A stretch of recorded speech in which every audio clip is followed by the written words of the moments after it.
Bien, nous voici donc de retour sur l'interface Moodle. Je vais vous montrer comment vous connecter à votre cours avec votre login ou avec un compte utilisateur que vous pourriez créer pour l'occasion.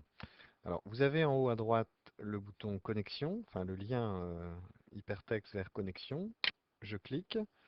Deux liens sont possibles. Personnel et étudiant de Lille 1, ben ça c'est pour les profils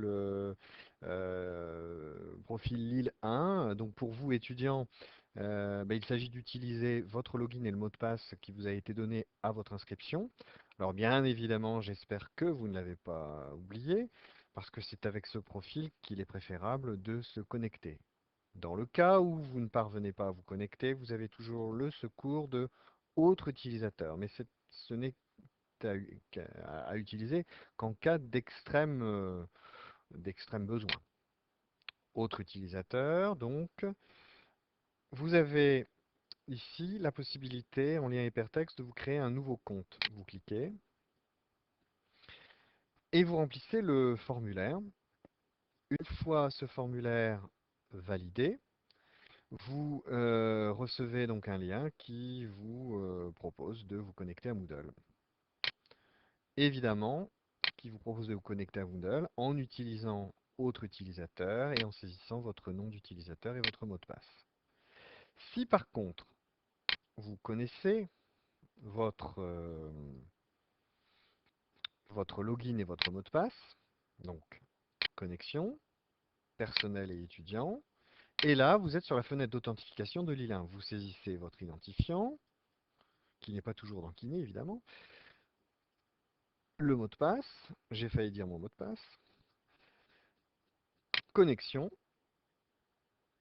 et vous êtes donc sur l'interface de Moodle en situation pour lire les cours, en tout cas pour vous inscrire par clé d'inscription au cours que vous suggère votre enseignant, ou bien surfer sur des cours qui ne sont pas, qui ne sont pas, euh, qui sont accessibles de manière libre.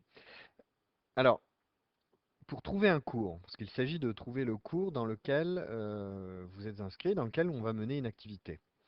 Déjà, premièrement, vous êtes étudiant sur la plateforme Lila. Par contre, dans l'espace de cours que je vous ai créé, lorsque vous allez saisir votre login et mot de passe, vous serez immédiatement retenu comme étant contributeur, c'est-à-dire avec les mêmes rôles qu'un enseignant. Donc là, j'ai cliqué sur Trouver un cours. Je saisis, je refais la manip. Moodle Lila. Donc, trouver un cours. Donc, on va taper IPM, valider. Vous allez trouver un certain nombre de titres. Vous allez choisir expérimentation IPM EAD. Évidemment, comme moi-même je suis déjà inscrit au cours, tout, euh, tout est simple. Je n'ai pas besoin de saisir mon mot de passe. Alors, par contre, vous allez devoir saisir le mot de passe que je vous ai donné sur la plateforme Axel pour vous permettre de vous inscrire. Je dis mot de passe, en fait, c'est une clé d'inscription, attention. Le mot de passe, c'est un terme impropre.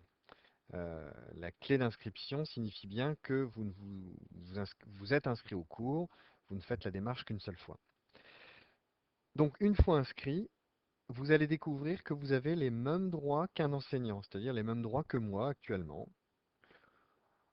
Et vous allez découvrir le bouton activer le mode édition. Le bouton activer le mode édition va vous permettre eh bien, d'administrer le cours. J'ai mis ici un certain nombre de sections que chacun pourra utiliser à loisir. En activant le mode édition, qu'est-ce qui se passe?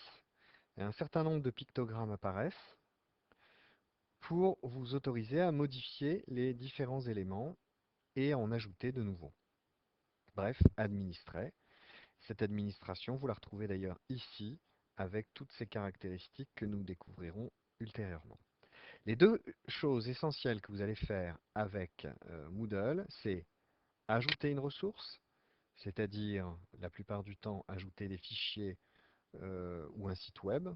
Alors, ces fichiers peuvent être euh, mis en lien et déposés directement à partir de cet item, ou bien gérer directement à partir ici de fichiers, donc en bas à gauche, où là vous allez avoir une gestion de fichiers. Et d'ailleurs, je vous invite à déposer vos fichiers dans un dossier qui est nommé à votre nom.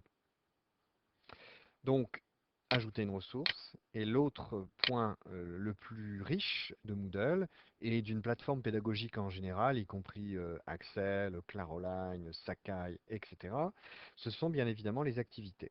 Donc,